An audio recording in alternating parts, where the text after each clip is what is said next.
Okay, it's 4 years since you last released a studio album. Yeah. What have you been up to last 4 years? Well, besides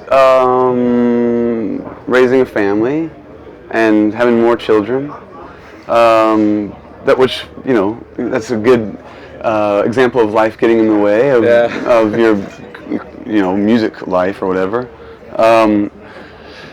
Let's see. I did a project with a friend of mine that I come from the same small town, Iron and Wine. Yeah, I've heard about it. Yeah. We released a collaborative covers album. Band of Horses released a live acoustic album. Yeah. 2 years ago, right? Yeah. So we promoted that. Yeah. Promoted both of those, and recorded the album. So I mean, even though it might seem like we were, buggering off or whatever, we were quite busy. Like whether it was raising kids and spending more time at home. There's a lot of writing and recording for this album as well. It must be quite stressful to record an album, writing songs while having kids. Yeah. With this one, I took a deliberate approach to not be rushed, and I think that took a lot of the pressure off. I mean, there's pressure that comes from everywhere, whether it's the fact that you're about to be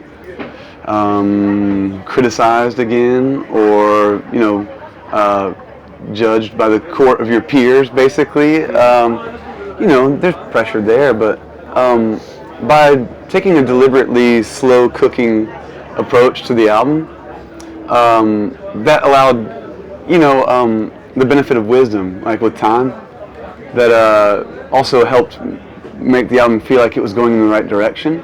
So, there's always going to be pressure or stress from something. Yeah, actually about stress, I read in the press release that it was a quite stressful time while recording this album. And then Rick Rubin called you. What does he mean to the album? Rick's thing is more like instead of like a pure mentorship, it was like God, it's really hard to put into words. I still can't figure it out, but I'll put it in the most basic of terms. I needed an outside source that wasn't the producer, it wasn't my bandmates, someone else that also has a keen ear. Outside. Yeah, that could also, I could just show him some songs and be like, this is going to take this album even longer to be completed, but I feel like these songs should be thrown into the mix. And I could go and at least get his stamp of approval and say like, okay, well, if Rick likes these, there must be some merit to them. So I'll take it to the other guys and be like, actually, we need to book another session. Great. That's quite basic. Yeah. But I mean, but it was deeper than that. At the same time, like when I talk with Rick, I think when anyone does, he speaks in colors and colorful language and descriptive language that is really hard to relay to the others. Like, what did you talk about? And it's like, I don't exactly know.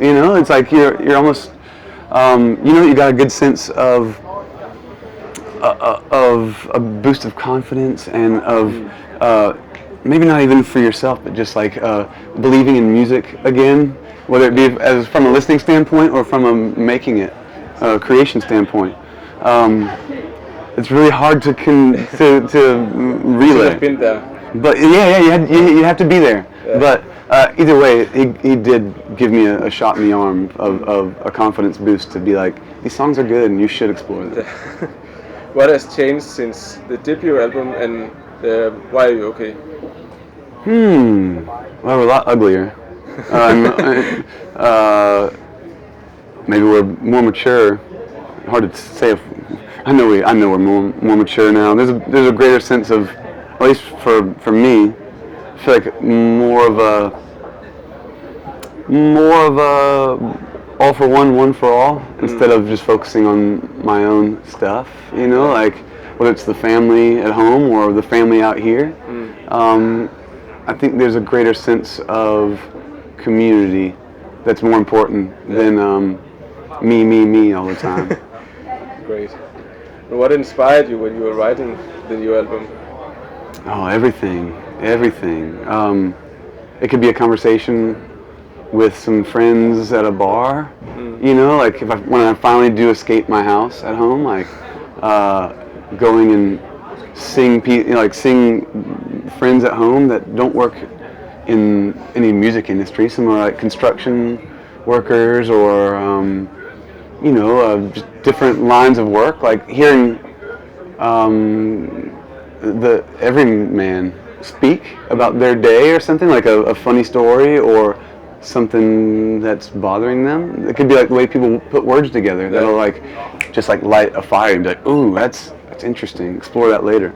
Or it could be the ups and downs of suburban mundane existence. Yeah. Growing old, parenthood, husbandhood, Yeah. all of that. Or the difficult things. Yeah, and things from the past too. I mean, everything's fair game. So, which can be a bit stifling sometimes when the sky's the limit. You know, you're kind of like, well, where do you start? Yeah. And when is the limit? Oh God. That is a really tough decision to make in a way. Yeah, but you also know sometimes when you're reaching a bit too far. I think I discovered that on the last album before this one. Sometimes maybe you understand where your power lies in some ways. You know, like if you're a striker, on the football field or whatever, like you're at some point you also realize where your powers are harnessed, and you don't go back to defense or something like that. So hopefully I know more how to hone my greatest powers and not try to reach too far out, while also feeling like I'm free to do so if I wanted to. And is there a common thread on the new album, and how will you explain that if there is a common thread? Yeah, there is, and I'm still figuring it out. I would say last time I heard it, I was surprised by how many double meanings I put into phrases. Like it might seem exactly like this is someone talking about their home life, like or like a relationship. Yeah, I can. But there's duality in home and music, like in the music life, whether it be on the road or the trials and tribulations of creation of music, and then being stifled or feeling like you have writer's block. There's those, and my actual real life at home are like two trains running parallel, and at times, and most times throughout the album, I'm trying to find phrases that relate to both. I can actually, I noticed that. Yeah? Yeah. Cool. I think if you... When you're talking about it, I can remember the things you're talking about. Rad. Yeah, I hope you can find some duality in there, like that maybe it creates for a deeper listen, like maybe it makes for like a longer, slower burn, but maybe, I don't know, maybe it's a grower and people will be like, ooh, that's actually kind of interesting. We'll see. I'd try to be deep, but I can't help but be shallow. And how important is it for you to be connected with your fans, both on while doing concerts and on the internet? Outside? Yeah. That's a evolving process. At times, I think it's really, I think it's smart to be connected outside. I mean, obviously the connection during a concert or something, I think, is very important. If you're disconnected from one another, you can still play your songs correctly, but there's nothing like the feeling that we're all in it together. Like those moments, you've been to concerts where it feels like, wow, this really feels like we're all in it as a crowd together, like, and the band is with us 100%, and there's eye contact. There's just like there's some sort of contact there, emotional or otherwise. But with the outside things, like social media, or even after a show, everyone's taking selfies or something like that. Like, I don't know how important that is. I know it's smart. I know it's smart for giving them a connection, you know. But I mean, what if the business connection's like, oh yes, retweet or we heart your Instagram photo or something like that. But it's not. It doesn't come natural to me. So at the same time, it feels like you're cheating on yourself if you're like overly whoring or something, you know. But I know how important it is for business and at times for even the fans to have that connection. They feel like you're really giving something back. So I understand it, but it's not. It's something I still have to force myself to do. No, it should becoming more naturally. Oh yeah, but it's ever more important for the music industry. Honestly, like people don't get deals. There's so few record deals and stuff now for younger bands, and the first thing they want to look at is how many Instagram followers do you have, or how many Twitter followers do you have. And it's like you can, and a lot of that stuff is only by pandering. Can you get those people to follow you back or something? You know, and it's a bit of a double-edged sword there. Yeah, and at the moment there is a lot of debating about the streaming on YouTube and what is called the exact licensing. Is it fair for the bands? What is your opinion on that?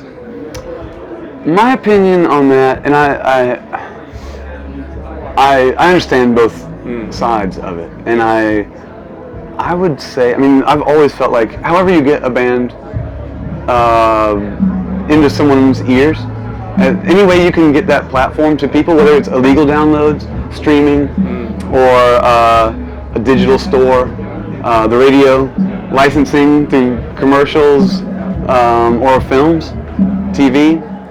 As long as you can reach the people, that's all that matters. It's maybe not the most popular opinion, but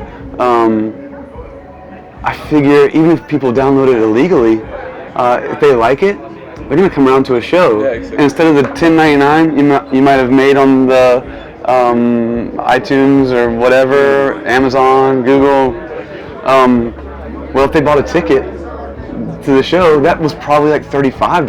Yeah. If they bought a shirt, that was probably $25 or something. So I think I understand. We want to hold people accountable, even just to be able to judge how a band's success is going. Yeah. But for me, as long as anyone will listen to the music, that's all that matters. So there's no. I don't think that it should be like such a black or white thing. Like, oh, you're against it or you're for it. It's like, fucking, who cares? The fact that you're here at all, and you're able to make a living off of it, or even not. If you get anyone to listen to your music, that's a gift. Yeah, just fucking deal with it, you know? Great. That was the last question for now. Yeah. And thank you. Oh man, my pleasure. And you gave some quite good answers. Only because of great questions. Yeah, thank you. For real, Thomas, thank you.